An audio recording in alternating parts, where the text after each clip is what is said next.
किसी को करते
श्रीमद्भागवत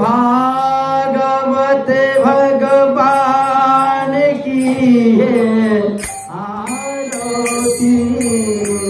पापियों को पाप से ही तारते।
Yeah.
जैसा प्रसादान्नगति कतोऽपि ध्यायामस्त्वामि तस्य यशस्श्रीछन्दं वन्दे गुरुश्रीचरणारविन्दम् अजालम्बितभुजकनकावदातु संकीर्तनैकपितरो कमलायताक्षो विश्वाम्भरो द्विजवरो जुगधर्मपालो वन्दे जगत्प्रियकरो करुणायावतारो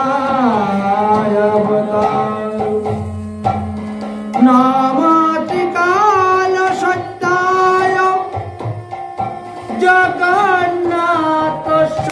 जगन्नाथसोताय च सवित्राय च पुत्राय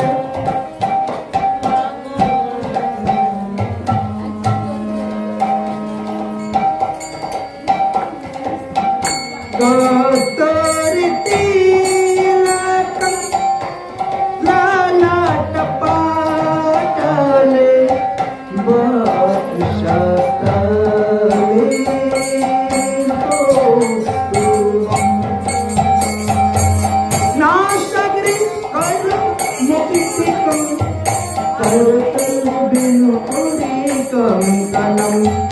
सर्वांगे हरिचंदन सुललितं पंचभुक्तबले भूपश्री परिचेष्टितं विजयति गोपालचूडामणि कंचन गौरांगी राधे वृंदावनेश्वरी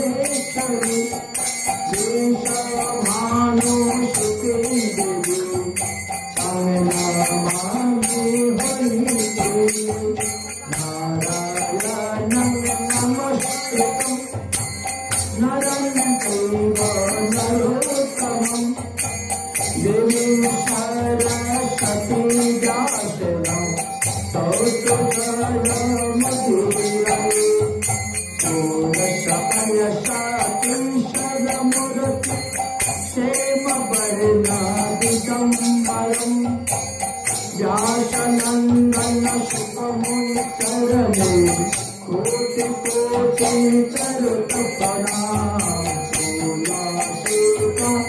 ननम्य जतिर पद्म प्रणामितो पूरणम्य पातानम्य जतिरो सतिर सन्निहित करे हरि भक्ति करायतु हरि नाम परायणा दुरित वासुदेव केशवे नमो नमः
भागवत महापुराण के श्री कृष्ण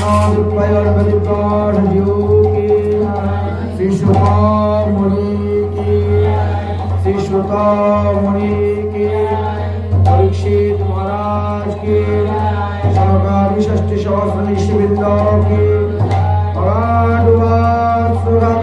स्वामी के राघविंद देव की आस्थान पुरुष की आश्किर आनंद की जय जय श्री राधे श्याम निताय गौर हरि हरि।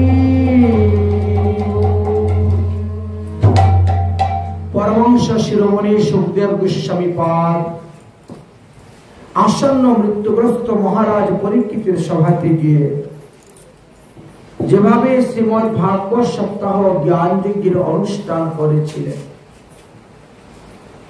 সেই ক্রম অনুসারে আজ হলো তাহার দ্বিতীয় দিবস। গতকালকে আমরা বরাহ ভগবানের অবতার হিরণ্যকশিপু হিরণ্যকাক্ষের জন্ম কথা, জয় বিজয়ের বৈষ্ণব অপরাধের কথা ইত্যাদি বিস্তারিত ভাবে আস্বাদন করেছিলাম।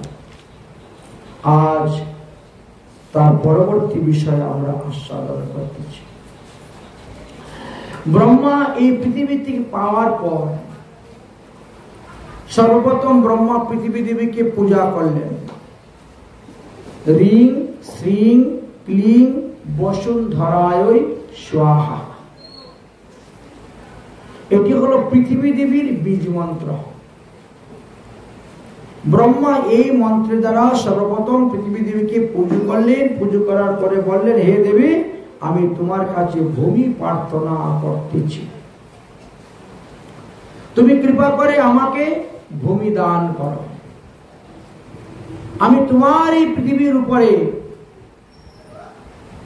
সপ্ত নদী, সপ্ত পর্বত, সপ্ত সমুদ্র ইত্যাদি সৃষ্টি করো, প্রাণীগণ সৃষ্টি করো, পশু পাখি, স্থাবর জঙ্গম, গ্রাম নগর শহর ইত্যাদি আমি তৈরি করব, জনবসতি সেই ব্যবস্থা আমি করব, অতএব তুমি আমাকে দান করো। পৃথিবী দেবী বললেন, তুমি স্বেচ্ছায় তোমার সৃষ্টি কার্য আরম্ভ করতে পারো। পূর্ব যুগে যেভাবে সৃষ্টি কার্য হয়েছিল সেইভাবে তুমি আবার সৃষ্টি কার্য করো। ব্রহ্মা তখন সৃষ্টি কার্য করতে আরম্ভ করলেন। সৃষ্টি কার্য ধাপে ধাপে হয়েছিল, একবার না দুবার নয়, কয়েকবার বিভিন্ন ভাবে সৃষ্টি কার্য হয়েছিল। এবং ব্রহ্মাও অনেকবার শরীর ত্যাগ করেছেন। যখন সৃষ্টি কার্য করতে করতে করতে করতে দেখলেন যে এই সৃষ্টিটা অতি তামসিক সৃষ্টি হচ্ছে, তখন তিনি কি করতেন, সেই দেহটাকে ত্যাগ করে আবার নতুন দেহ ধারণ করে আবার সৃষ্টি কার্য আরম্ভ করতেন। কারণ তমগুণ এবং রজগুণ যখন দেহের মধ্যে বৃদ্ধি হবে তখন সাত্ত্বিক সৃষ্টি করা যাবে না। সাত্ত্বিক গুণ যখন দেহের মধ্যে বৃদ্ধি আছে ততক্ষণ সাত্ত্বিক সৃষ্টি হয়। রজগুণ দেহে বৃদ্ধি হলে রাজস্বিক রজগুণ সৃষ্টি হচ্ছে, আর তমগুণ বৃদ্ধি হলে তমগুণ সৃষ্টি হচ্ছে। তমগুণের দ্বারাই তো অসুরগণ সৃষ্টি হয়েছিল, আর যে অসুরগণ সৃষ্টি হলো তারাই তখন ব্রহ্মাকে ভোগ করতে চাইবে। ব্রহ্মা তখন বিপদগ্রস্ত হয়ে গেলেন, হয়ে তিনি শরণাপন্ন হয়ে গেলেন ভগবানের। ভগবানের শরণাপন্ন হয়ে ভগবান শ্রীহরি তখন তাদেরকে রক্ষা করার জন্য আসলেন। ব্রহ্মার দ্বিতীয় শরীর যে ত্যাগ করেছিলেন সেই শরীর থেকে উৎপত্তি হয়েছিল সন্ধ্যা। এই যে সন্ধ্যার সময় দ্বিতীয় শরীর ত্যাগ, এবং তৃতীয় শরীর ত্যাগী আসলেন স্বয়ংভূ মনু এবং শতরূপা। তাই সন্ধ্যা সময় যে আমরা ধূপবাতি দেখাই, সন্ধ্যা আরতি করি, তার একটা বিশেষ মহিমার কথা শাস্ত্রে বর্ণনা করে দিয়েছে। সমস্ত দিন আপনি যা কিছু পাপ করলেন, সন্ধ্যা আরতি দর্শন করলেন, আপনার পাপের মাপ হয়ে গেল। সমস্ত রাত্রি যা পাপ করলেন, সকালবেলা যখন মঙ্গল আরতি দর্শন করলেন, শেষ, সর্ব পাপ নাশ। ব্রহ্মা তিনার প্রত্যেকটি পুত্রদেরকে বললেন, যাও তোমরা বিবাহ করো, সংসার করো, প্রজা সৃষ্টি করো। তাই প্রত্যেক ব্রহ্মার পুত্রগণ তপস্যা করতে বসে গেছেন। তপস্যা করার পর যদি গৃহস্থ আশ্রমে প্রবেশ করা যায় তাহলে সেই সময় উত্তম সন্তানের জন্ম হবে এবং বংশের মুখ উজ্জ্বল হবে, মঙ্গল হবে, কল্যাণ হবে। এই জন্য তারা প্রত্যেকে তপস্যা করতে বসে গিয়েছে। স্বয়ম্ভুবশ্চ মনুবংশ পরম সন্মত প্রত্যতাং ভগবান যত্র মৈথুনে ধীরে প্রজাহা। এই স্বয়ম্ভব মনুর বংশটা অতি আদরণীয়, কারণ এই স্বয়ম্ভব মনু এবং শতরূপা হইতেই মৈথুন ধর্মের দ্বারা সৃষ্টি কার্য আরম্ভ হয়েছে। তার আগে তপস্যার দ্বারা সৃষ্টি কার্য হতো। বহুদিন তপস্যা করার পরে সে শক্তি অর্জন করে তপস্যা সৃষ্টি করতে পারে, আর এটা বিনা তপস্যাতেই হয়ে যাচ্ছে। স্বয়ম্ভব মনু শতরূপার 3টি কন্যা সন্তান আর 2টি পুত্র সন্তান জন্মগ্রহণ করলেন। কন্যা 3টির নাম আকুতি, প্রসূতি, দেবহূতি, আর পুত্র 2টির নাম প্রিয়ব্রত এবং উত্থানপাত।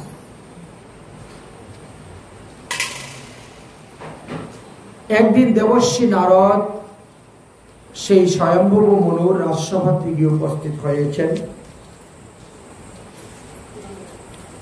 সেটা ছিল বৈষ্ণবতী নগর, ব্রহ্মবৈবর্ত দেশ। ব্রহ্মবর্ত দেশের বৈষ্ণবতী নগরে তিনার রাজ্য ছিল।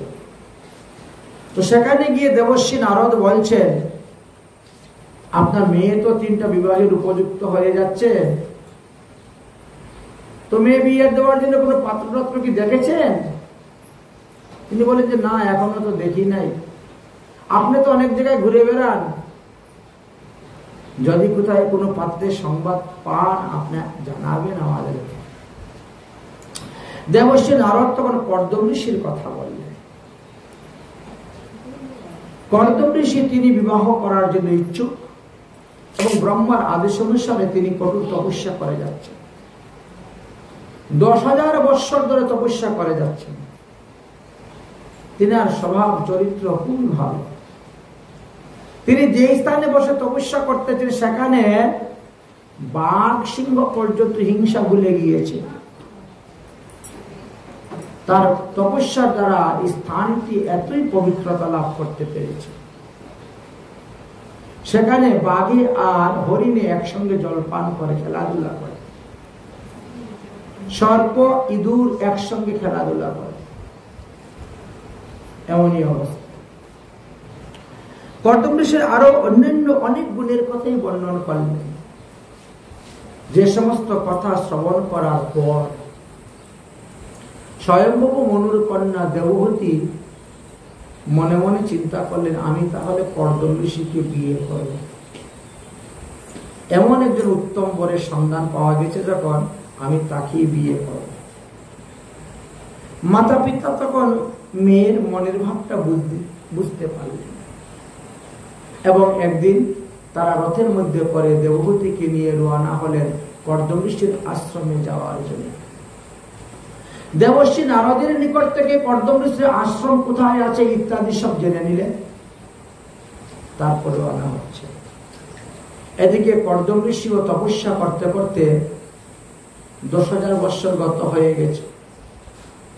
ভগবান তিনার তপস্যায় সন্তুষ্ট হয়ে এসেছেন, এসে বলছেন, ঋষিবর তুমি বর চাও আমার কাছে, তুমি যে বর চাইবে আমি তাই।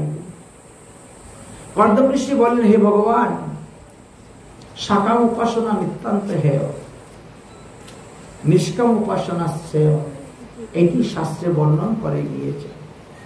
তথাপিও আমি আমার পিতার বাক্য রক্ষা করার জন্য আমি সাকাম উপাসনা করেছি।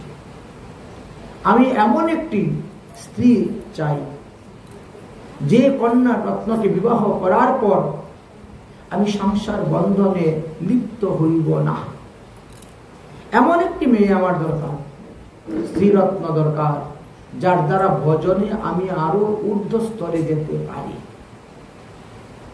এই জন্য আমার তপস্যা। স্ত্রী হলো পুরুষদের কাছে একটি দুর্গ। রাজরাজারা যেমন দুর্গতি থেকে যুদ্ধ করে শত্রুকে জয়লাভ করেন, পুরুষের দেহের মধ্যে ছোটি শত্রু আছে যে কামাদি রিপুগণকে দমন করার জন্য নারীরূপী দুর্গ বা শিবিকার প্রয়োজন হয়।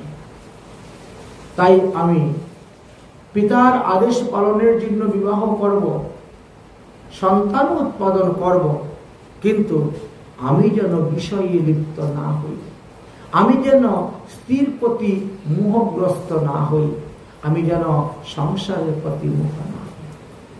আমি এখন যেভাবে ভগবানের ভজন করতে পারতেছি, বিবাহের পরেও যেন সেইভাবেই ভগবানের ভজন করতে পারি। এটাই আমার পার্থ। ভগবান বলছেন, ঠিক আছে, আগামী পরশুদিন তোমার আশ্রমের মধ্যে এসে উপস্থিত হবেন স্বয়ম্ভব মনু শতরূপা তাদের কন্যা দেবহূতিকে নিয়ে।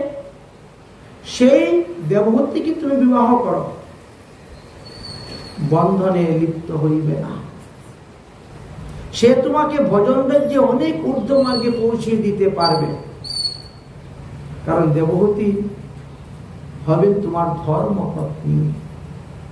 তিনি কামপত্নী নন, তিনি ভোগপত্নী নন, তিনি হলেন ধর্মপত্নী। তাই ধর্মের দিকে তোমাকে আগিয়ে দিবে, ধর্মের দিকে তোমাকে আগিয়ে দিবে, তাকেই তুমি বিবাহ করো। তুমি যে এই 10,000 বৎসর আমার তপস্যা করেছ, তাই আমি তোমার পুত্ররূপী এসে জন্মগ্রহণ করব।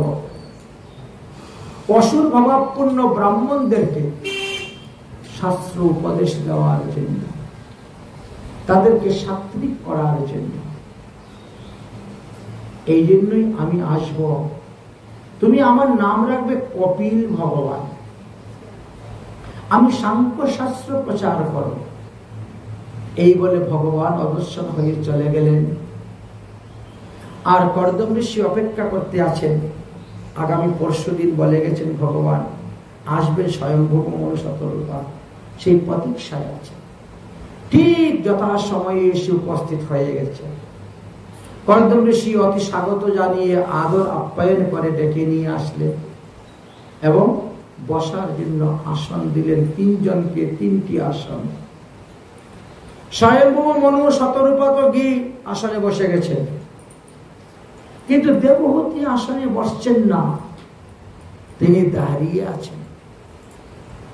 কর্দম ঋষি বলছেন, হে রাজপুত্রী, হে রাজকুমারী, আসন গ্রহণ করুন। কিন্তু দেবহূতি হাত জোড় করে দাঁড়িয়ে আছেন, আসনে বসছেন না। কেন আসনে বসছেন না? দেবহূতির মনে এটাই ছিল, নারদের মুখ থেকে তিনার গুণের কথা, তপস্যার কথা শ্রবণ করার পর মনে মনে আমি তিনাকে স্বামী রূপে গ্রহণ করে নিয়েছি। মন থেকে তিনাকে আমি স্বামী রূপে গ্রহণ করেছি। আর কিছুক্ষণ পরেই আমার বাবা তিনার কাছে আমাকে বিয়ে দিয়ে এনেছেন দেওয়ার জন্য। সুতরাং আমি যদি এখন স্বামীর দেওয়া আসনের মধ্যে বসি, তাহলে এটা নারী ধর্ম লঙ্ঘন হইবে। নারীর কর্তব্য হলো স্বামীর সেবা করা, স্বামীর কাছ থেকে সেবা গ্রহণ করা নয়। অতএব স্বামী আসন দিচ্ছে, আমি এখানে বসবো, এটা তো উচিত নয়, ঠিক নয়। এতে আমার নারী ধর্ম লঙ্ঘন হবে। বহু বিবেচনা করছে। কর্দম ঋষি দেবহূতিকে পরীক্ষা করার জন্য বারবার বলছেন, হে রাজকুমারী আসন গ্রহণ করুন, হে রাজকুমারী আসন গ্রহণ করুন। স্বয়ংভূ মনু বলছেন, কিরে মা বসিস না, বস। শতরূপা হাত ধরে টানছেন, আরে বস, বসছে না। মনে মনে চিন্তা করছেন, যদি কেউ কাউকে আসন দিয়ে বসার জন্য অনুরোধ করে আর তার আসনে যদি আপনি না বসেন, তাহলে তাকেই অপমান করা হলো। কেউ যদি আদর করে, আপ্যায়ন করে, একটা আসন দেয়, আপনি 1 সেকেন্ডের জন্য বসুন, না হলে তাকে অপমান করা হয়। বড় চিন্তার মধ্যে পড়ে গেছেন, উভয় সংকটের মধ্যে পড়ে গেছেন। আসনে বসলে পরে নারী ধর্ম লঙ্ঘন হইবে, আর না বসলে কর্দম ঋষিকে অপমান করা হচ্ছে। অনেকক্ষণ চিন্তা করতে করতে করতে করতে হঠাৎ মাথার মধ্যে একটা বুদ্ধি আসলো, আমি তো নারী, নারীদের দক্ষিণ হস্ত হলো স্বামীর হাত, আর বাম হস্তটা হলো নিজের হাত, বুঝেছি? এই জন্য তিনি কি করলেন, তিনি তখন ওই দক্ষিণ, প্রথমে গিয়ে আসনটাকে প্রণাম করলেন। আসনটাকে প্রণাম করার পরে আসনের উপরে দক্ষিণ হস্ত রেখে মাটিতে বসে গিয়েছেন। কর্দম ঋষি দেখলেন, বাবারে মেয়েটা তো বড় কর্তৃত্বপূর্ণবতী, আমার দেওয়া আসনে আমাকেই বসাইল। বুঝলেন, ভগবান ঠিকই বলেছে, একে বিয়ে করলে লাভ। কিন্তু বাইরে প্রকাশ করছে না, মনে মনে, হে ব্রহ্মার পুত্র স্বয়ংভূ মনু, আদেশ করুন, আমি আপনাদের কি সেবা করতে পারি? কেনই বা আমার মতো এই গরিবের কুটিরায় আপনারা আগমন করেছেন? আগমনের কারণ কি বলুন। তখন বলছেন যে আমরা শুনেছি দেবর্ষী নারদের মুখে আপনি নাকি বিবাহ করতে ইচ্ছুক। বলে হ্যাঁ, পিতা আদেশ দিয়েছেন, তো পিতার আদেশ পালন করার জন্য তো আমাদেরকে বিবাহ করতেই হবে, এই জন্য বিবাহ করতে ইচ্ছুক। হ্যাঁ, সেটাই শুনে আমরাও আমার মেয়েকে নিয়ে আসছিলাম বিবাহ দেওয়ার জন্য। তো যদি তুমি সাদরে কন্যাকে গ্রহণ করো তাহলে ভালোই হবে। বলেন যে ঠিক আছে, আপনার কন্যাকে আমি বিবাহ করতে পারি, কিন্তু আমার একটা শর্ত আছে। বিবাহ করতে পারি, কিন্তু একটা শর্ত আছে। হ্যাঁ, বলুন কি শর্ত? শর্তটা হলো, আমার ঔরসে আপনার কন্যার গর্ভে একটি মাত্র সন্তান হলেই আমি সংসার ত্যাগ করে গঙ্গাসাগরে চলে যাব হরিভজন করার জন্য। আমি সারা জীবন আপনার মেয়ের ভাত কাপড়ের দায়িত্ব নিতে পারবো না। পুত্র সন্তান উৎপাদন করা হয় কোন নামক নরক থেকে উদ্ধারের জন্য, বংশ রক্ষা করার জন্য, পৃথিবীর থেকে মুক্ত হওয়ার জন্য। তো যেই কাজটা আমার হয়ে গেল, আমি হরিভজন করতে চলে যাব। অতএব যদি আপনার ইচ্ছা হয়, তাহলে আপনার মেয়ে আমার কাছে বিবাহ দিতে পারে। স্বয়ম্ভূ মনুর মুখটা শুকিয়ে গিয়েছিল। তিনি দেবহূতির মুখের দিকে তাকিয়ে বলছেন, ওমা, কার কাছে তোকে বিয়ে দিব রে, যার বিয়ের আগে এত বড় শর্ত? তো বাকি জীবনটা দেখবে কে প্রতিপালন করে?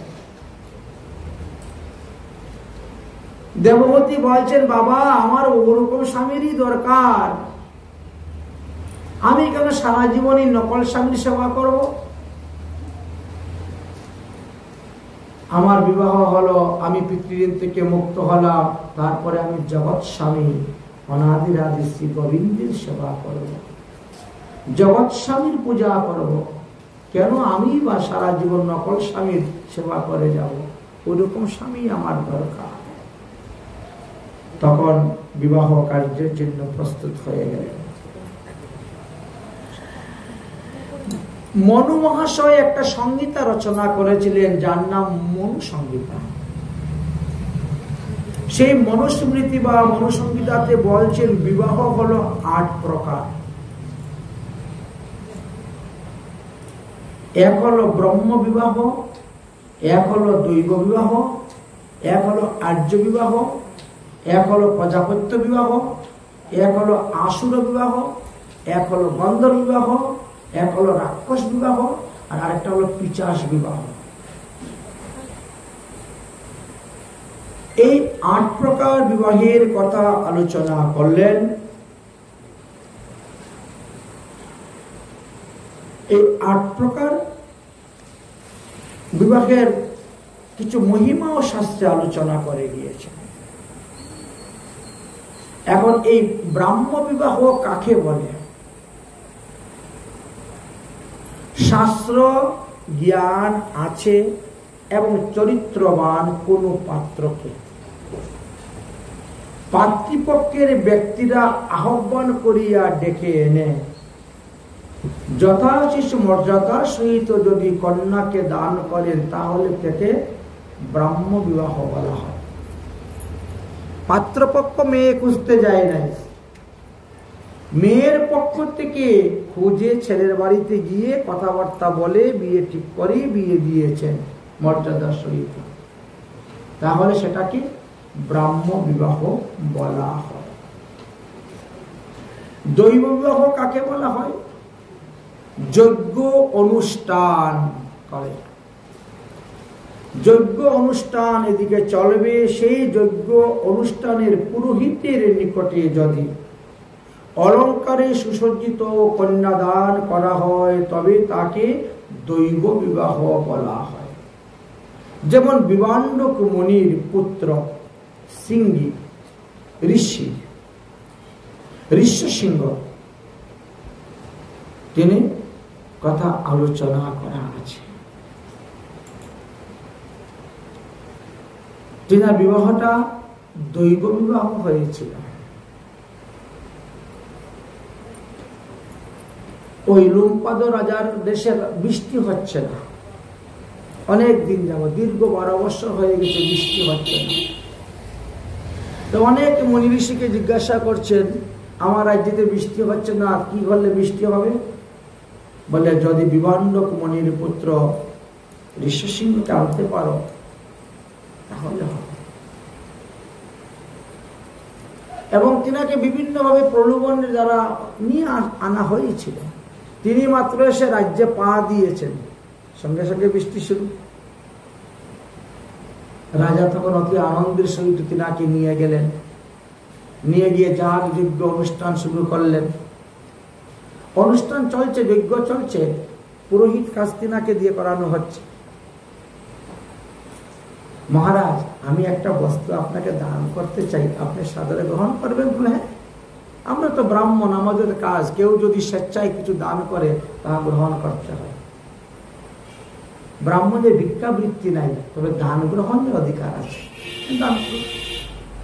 তখন লুম্পাদ রাজা তার মেয়ে শান্তাকে সাজিয়ে এনে দিয়ে দিয়েছেন, এই আমার কন্যা দান করে দিলাম। এই ঘটনাটা হয়েছিল সেখানে।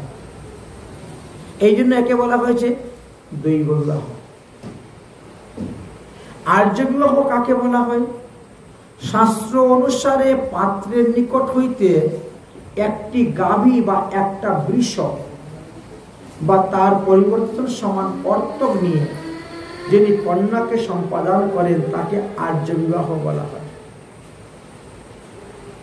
আমার মেয়ে তোমার কাছে বিয়ে দিতে পারি, কিন্তু তোমাকে একটা গাভী দান করতে হবে, একটা বৃষ দান করতে হবে, সেটাকে আর্য বিবাহ বলা হয়। প্রজাপত্য বিবাহ কাকে বলা হয়? বর্তমান সমাজে আমাদের যে সমস্ত চলছে, প্রচলিত হচ্ছে, এগুলো প্রজাপত্য বিবাহ বলা হয়েছে। এই বিবাহের শর্ত হলো বিবাহের পরবর্তী কালেও পাত্র পাত্রী উভয়ে একসঙ্গেই ধর্ম পালন করিবেন, একে অন্যকে দেখাশোনা করিবেন। এই চুক্তি করে পাত্রের কাছে পাত্রীকে দেওয়া হয়, স্বীকার করানো হয়, স্বীকার করি এবং অলঙ্কারে কন্যাকে সাজিয়ে সেই পাত্রের কাছে অর্পণ করা হয়। এই জন্য এটাকে প্রজাপত্য বিবাহ বলা হয়। আরেকটি বিবাহ আছে আসরিক বিবাহ। কন্যার অভিভাবক স্থানীয় যিনি আছেন, অর্থাৎ কন্যার বাবা বা কন্যার কাকা বা কন্যার জ্যাঠা ইত্যাদি, তারা পাত্রপক্ষের নিকট হইতে যথাসাধ্য অর্থ, ভূমি, বাড়ি, ঘর, ধনাদি দান রূপে পাত্রের কাছ থেকে আনেন আর পাত্রীকে দেন। এই জন্য সেটাকে আসরিক বিবাহ বলা হয়েছে। গান্ধর্ব বিবাহ কাকে বলা হয়? পাত্র এবং পাত্রী পরস্পরকে ভালোবেসে বা কামিচ্ছা চরিতার্থ করার বাসনার অভিলাষে পিতামাতা গুরুজনদের অনুমতি ছাড়া একান্তে নির্জনে গোপনে যে বিবাহ হয়ে থাকে তাকে গান্ধর্ব বিবাহ বলা হয়। যেমন মহারাজ দুষ্মন্ত শকুন্তলাকে বিবাহ করেছিলেন, ওটা গান্ধর্ব বিধি অনুষ্ঠান বিবাহ হয়েছিল। না শকুন্তলার বাবা জানেন, না দুষ্মন্তের মা বাবারা জানেন, কেউই জানতেন না। যাই হোক, আরেকটি বিবাহ হলো রাক্ষস বিধানে বিবাহ। কন্যার পক্ষের ব্যক্তিদেরকে আহত করে বলপূর্বক সেই কন্যাকে হরণ করে নিয়ে গিয়ে যে বিবাহ করা হয় সেটাকে বলা হয়েছে রাক্ষস বিধানে বিবাহ।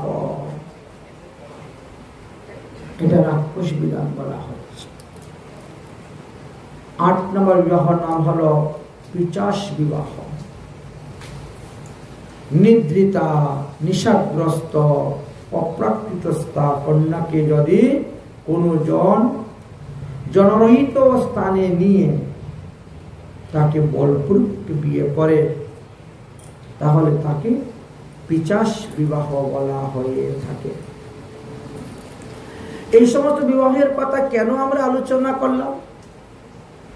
বললেন যে যদি কেউ ব্রাহ্ম বিবাহ করে তাহলে তার থেকে যে সন্তান উৎপন্ন হইবে সেই সন্তান 21 পুরুষকে উদ্ধার করতে পারবে। ব্রাহ্ম বিবাহ যদি কেউ করে তাহলে তার ঘরে যে সন্তান হবে সেই সন্তান 21 করে উদ্ধার করতে পারবে। দিব্য বিবাহ যারা করেন তাদের ঘরে যে সন্তান হয় সেই সন্তান 14 পুরুষকে উদ্ধার করতে পারে। আর আর্য বিধি মতে যারা বিবাহ করেন এই সমস্ত সন্তানগণেরা 7 পুরুষ পর্যন্ত উদ্ধার করতে পারে নিজের তপস্যা বলে। আর প্রজাপত্য বিবাহ দ্বারা 3 পুরুষকে উদ্ধার করতে পারে। প্রজাপত্য বিবাহের দ্বারা যে সন্তান জন্ম নেয় সেই সন্তান তার 3 পুরুষকে ঊর্ধ্বগামী করতে পারে। তাই এই 4টি বিভাগের সন্তানগণ তারা জ্ঞানী, ধার্মিক, শাস্ত্রজ্ঞ, রূপবান, গুণবান এবং দীর্ঘ আয়ু লাভ করিয়া থাকে। এত ভিন্ন আসরিক বিবাহ, গান্ধর্ব বিবাহ, রাক্ষস বিবাহ এবং পৈশাস্য বিবাহ জাত পুত্র যারা, তারা মিথ্যাবাদী হয়, তারা ক্রোধী হয়, তারা বেদ বিরোধী হয়, তারা পাপাচারী, ভয়ঙ্কর উগ্র স্বভাব সম্পন্ন হয়ে জন্মগ্রহণ করিয়া থাকে। এইভাবে বর্ণন করে গিয়েছেন। সুতরাং স্বয়ংভূ মনু তিনি তিনার কন্যাকে বিবাহ দিলেন মহারাজ কর্দম ঋষি। বিবাহ দেওয়ার পর তিনি তিনার রাজ্যতে চলে গেলেন। কর্দম ঋষি দেবহূতিকে বললেন, হে দেবহূতি, সন্ধ্যা সমাগম হয়ে গেছে, তুমি যাও, নদী থেকে জল নিয়ে আসো, আমি এখন হাত পা ধুয়ে আচমন করে আমি আহ্নিক করব। আমার নিয়ম হয়েছে প্রতিদিন আমি সন্ধ্যা আহ্নিক করি 3 বার, সকালবেলা একবার, দুপুরবেলা একবার আর সন্ধ্যাবেলা একবার।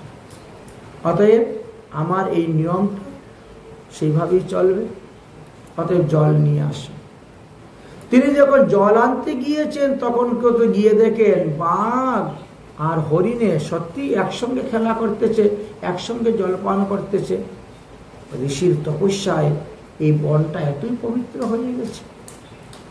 জল নিয়ে আসলেন।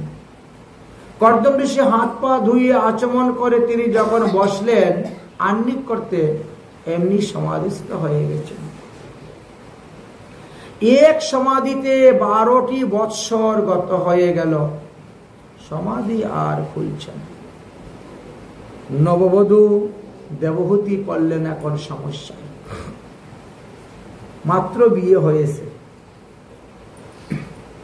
স্বামী না খেলে তো স্ত্রী খেতে পারে না, এটা নারী ধর্ম। এখন কি করা যায়?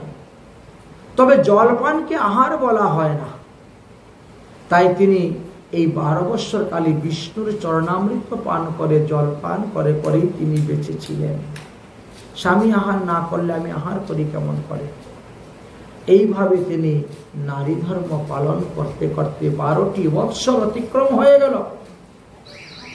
12 বৎসর পরে যখন সমাধি ভঙ্গ হইল তখন কর্দম ঋষি আর দেবহূতিকে চিনতে পারলেন না, বা তিনি যে ইনাকে বিবাহ করেছিলেন সেটাও ভুলে গিয়েছেন। তিনি জিজ্ঞাসা করছেন, হে দেবী, আপনি কে? আপনি আমার কুটিয়ায় কেন? কি চাই আপনার? দেবহূতি বলে, আপনি কি ভুলে গিয়েছেন আমি স্বয়ংভূ রাজার কন্যা দেবহূতি। আমার মাতা পিতা এসে আপনার হস্তে আমাকে অর্পণ করে গিয়েছেন, আমি আপনার বিবাহিত স্ত্রী। ও হ্যাঁ হ্যাঁ, মনে পড়েছে, মনে পড়েছে। দেখেন কিভাবে মনে পড়েছে। তাহলে আসো, বসো, আমি তোমাকে আজকে আত্মতত্ত্ব দান করব, আজকে আমি তোমাকে ব্রহ্মতত্ত্ব দান করব, বসো তুমি আমার কাছে। দেখেন স্বামী স্ত্রীর মধ্যেও সৎসঙ্গ হচ্ছে। আত্মতত্ত্ব দান করবেন, ব্রহ্মতত্ত্ব দান করবেন। কিন্তু দেবহূতি বললেন, আত্মতত্ত্ব ব্রহ্মতত্ত্ব না হলে আমরা পরেই নিব আপনার কাছ থেকে, এখন আপনি কৃপা করে আমাকে পুত্রতত্ত্ব দান করুন। কারণ আমার বাবা যে আপনার কাছে দান করেছেন আমাকে, সে দানের ফল তো আমার বাবা এখনো পায় নাই। যদি আমি কোনো সন্তান জন্ম দিতে না পারি তাহলে আমি আবার পিতার গোত্রে চলে যাব। যে সমস্ত মহিলারা বিবাহের সময় স্বামীর গোত্র ছেদন করে, তারা এই পিতার গোত্র ছেদন করে স্বামীর গোত্রে আসেন। যদি কোনো সন্তানাদি না জন্ম দিতে পারেন তাহলে তিনি আবার পিতৃগোত্রে চলে যান। পিতৃগোত্রে এবং সেই পিতা যে দান করেছে দানের ফল পাবে না, নিষ্ফল হয়ে যাবে। দানের ফল না পাওয়া পর্যন্ত আমার পিতা যদি কখনো এদিকে ঘুরতে আসেন তো আমাদের বাড়িতে সেবা গ্রহণ করবেন না। কন্যা দানের পরে কন্যার ঘরে যদি কিছু নাতিপুতি জন্ম না নেয় তৎপর্যন্ত সেখানে সেবা গ্রহণ করা যাবে না। বলেছে অতএব যদি কখনো আমার বাবা তীর্থ ভ্রমণ করতে করতে এসেই পড়েন এদিকে, তো আমার ঘরে আসবেন, এক মুষ্টি অন্ন সেবা করবেন না, চলে যাবেন। বলেন এমন আত্মতত্ত্ব নিয়ে আমি কি করবো? আমাকে পুত্রতত্ত্ব দিন আগে। আমি পিতৃঋণ থেকে মুক্তি লাভ করি, পিতৃঋণ থেকে মুক্ত হতে চাই। এই জন্য ঠিক আছে দেবী, তোমার যা ইচ্ছা তাই, যাও। ওই যে সামনে একটা সরোবর দেখতে পাচ্ছ না, ওর নাম হলো বিন্দু সরোবর। এই সরোবরটা না মহাদেব সৃষ্টি করেছিলেন। সারা বিশ্ব ব্রহ্মাণ্ডে যত তীর্থ আছে সব তীর্থের জল বিন্দু বিন্দু বিন্দু বিন্দু করে করে এনে রেখেছেন। এই জন্য তার নামই বিন্দু সরোবর। কত হাজার হাজার তীর্থের জল যে আছে তার অন্তরে, যাও তুমি ওখানে স্নান করে আসো। যখন তিনি স্নান করতে ডুব দিয়েছেন, জলের নিচে থেকে টান দিয়ে ধরে নিয়ে ওনাকে চলে গিয়েছে কিছু মহিলারা। এরা সব বরুণ দেবের অনুচর নিয়ে বরুণে চলে গেছে। ওখানে গিয়ে তিনাকে ভালো করে স্নান করিয়ে ষোলো শৃঙ্গার করিয়ে একেবারে অপূর্ব সুন্দরী করে আবার পাঠিয়েছে। কর্দম ঋষি তিনার নিজের তপস্যার দ্বারা তিনি একটা বিমান তৈরি করেছিলেন। ওই বিমানের মধ্যে না 9টি ঘর ছিল, 1 তলা 2 তলা 3 তলা 4 তলা বৈশিষ্ট্য। এবং বিমানটা কোনো ড্রাইভার ছিল না, বিমানটা চলবে কর্দম ঋষির মনের ইচ্ছা অনুসারে। তিনি যে মনে মনে বলেন বিমান ডাইনে ঘুরো, ডাইনে ঘুরবে, বামে ঘুরো, বামে, উপরে উঠো, নিচে নামো, দাঁড়িয়ে যাও, যা বলবেন তাই। এমন একটা বিমান তৈরি করেছিলেন এবং নিজের শরীরকে তিনি 9 ভাগে বিভক্ত করে 9 জন কর্দম ঋষি হয়ে 9 ঘরের মধ্যে বসে আছে। 9 তলা 9টি ঘর থেকে হাত বাড়িয়ে ডাকতেছেন, তাড়াতাড়ি আসো, তাড়াতাড়ি আসো, বিমানে উঠো। দেবহূতি তো অবাক, তিনি যে ঘরে যান সে ঘরেই দেখেন কর্দম ঋষি, যে ঘরে যান সে ঘরেই দেখেন কর্দম ঋষি। কোথায় খাওয়া দাওয়ার জন্য, কোথায় বসে গল্প করার জন্য, কোথায় বিশ্রাম করার জন্য, এইভাবে এক এক ঘরে এক এক রকম। বিমান আকাশ মার্গে উঠতে শুরু হলো এবং তাদের সেই মিলনেতে গর্ভবতী হলেন দেবহূতি। এবং যথাসময়ে তিনি 9টি কন্যা সন্তানের জন্ম দিলেন। 9টি কন্যা সন্তান জন্ম দেওয়ার পর এবার কর্দম ঋষি বলছেন, আমি এখন হরিভজনে চলে যাচ্ছি। দেবহূতি বলছেন যে দেখো, পুত্র সন্তান যদি হতো আমি আপনাকে বাধা দিতাম না, কিচ্ছু বলতাম না, কিন্তু হয়েছে তো কন্যা সন্তান। আপনি আরো কিছুদিন থাকেন, থেকে 9টি কন্যাকে বিবাহ দিয়ে যান, আর আমাকে বৃদ্ধকালে দেখাশোনা করার মতো একটা পুত্র সন্তান তো দিয়ে যান, একটি পুত্র সন্তান দিয়ে যান। এই জন্য তিনি আরো কিছুদিন থাকলেন। আরো কিছুদিন থাকার পরে তিনি আবার গর্ভবতী হলেন এবং সেই গর্ভেতে আসলেন কপিল ভগবান জন্ম নিলেন। কপিল ভগবান জন্মগ্রহণ করার পরে ব্রহ্মা সমস্ত দেবগণ মুনিগণ ঋষিগণকে নিয়ে রওনা হয়েছে, চলো চলো ভগবান অবতার হয়েছেন পৃথিবীতে। ভগবানের অবতার হয়েছে পৃথিবীতে, তিনি সাংখ্য শাস্ত্র প্রচার করার জন্য অবতীর্ণ হয়েছেন। চলো দর্শন করি, ভগবানকে প্রণাম করে আসে, তার লীলা দর্শন করে আসে। আসলেন, ভগবানকে প্রণাম করলেন, পরিক্রমা করলেন, দণ্ডবোধ করলেন, নমস্কার করলেন। আর ব্রহ্মা কর্দম ঋষিকে বললেন, কর্দম ঋষি দেখো আমার সঙ্গে কত মুনি ঋষিরা এসেছেন। আচ্ছা তুমি তো সব মুনি ঋষিদের স্বভাব চরিত্র জানো, আবার তোমার মেয়েদের স্বভাব চরিত্র তুমি জানো, কোন মেয়ের কি স্বভাব, কি চরিত্র। তো সেইভাবে দেখে দেখে মেয়েগুলাকে বিয়ে দিয়ে দাও ঋষিদের কাছে। এই কথা বলে ব্রহ্মা সেখান থেকে প্রস্থান করলেন। কর্দম ঋষি তখন কি করলেন, বিবাহের জন্য প্রস্তুত হলেন। কর্দম ঋষি তার কলা নামক কন্যাকে মরীচি ঋষির কাছে বিবাহ দিলেন। অনুসূয়া নামক কন্যাকে অত্রি মুনির কাছে বিবাহ দিলেন। শ্রদ্ধা নামক কন্যাকে অঙ্গিরা ঋষির কাছে বিবাহ দিলেন। হবিবু নামক কন্যাকে পুলস্ত ঋষির কাছে বিবাহ দিলেন। অরুন্ধতী নামক কন্যাকে পুলহ ঋষির কাছে বিবাহ দিলেন। সারধি ক্রিয়া নামক কন্যাকে ক্রুতুমুনির কাছে বিবাহ দিলেন। খ্যাতি নামক কন্যাকে বিগু ঋষির কাছে বিবাহ দিলেন। অরুন্ধতী নামক কন্যাকে বৈশিষ্ট্য ঋষির কাছে বিবাহ দিলেন। আর শান্তা নামক কন্যাকে অথর্ব ঋষির কাছে বিবাহ দিলেন। এই 9 ঋষির ঔরসে কর্দম ঋষির এই 9 কন্যার গর্ভে আরো বহু বহু মুনি ঋষিগণ জন্মগ্রহণ করেছিলেন। ঋষি সন্তান এইভাবে বর্ধিত হয়েছিলেন। অতঃপর কর্দম ঋষি বলছেন, হে কপিল দেব, তুমি তো ভগবান, তুমি ভগবানের অংশ অবতার, তুমি এসেছো পৃথিবীর সাংখ্যশাস্ত্র প্রচার করার জন্য। অতএব আমি আর সংসারে থাকতে চাই না। তোমার মা, তোমার বোন, তোমার ভাগনা ভাগিনী, এদের দেখাশোনার দায়িত্ব তোমার। আমাকে বিদায় দাও, আমি হরিভজন করব, আমি আর সংসারে থাকতে চাই না। কপিল ভগবান হাসি মুখে পিতাকে বিদায় দিয়ে দিলেন।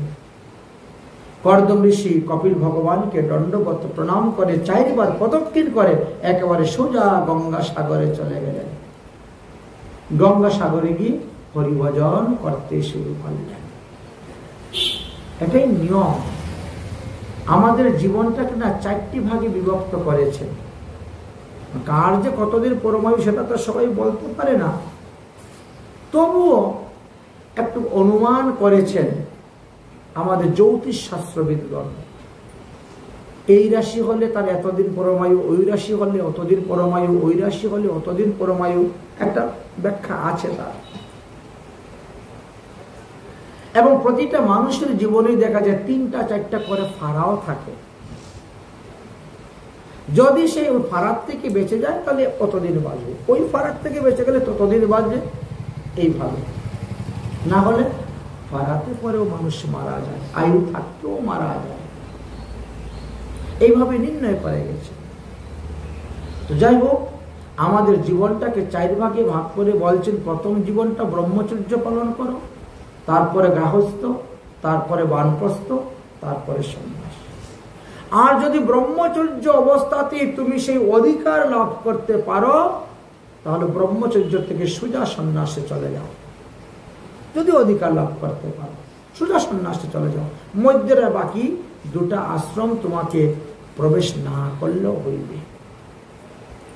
এইভাবে বর্ণন করে গিয়েছেন। তো যাই হোক, কর্দম ঋষি গঙ্গাসাগরে বসে তপস্যা আরম্ভ করেছেন।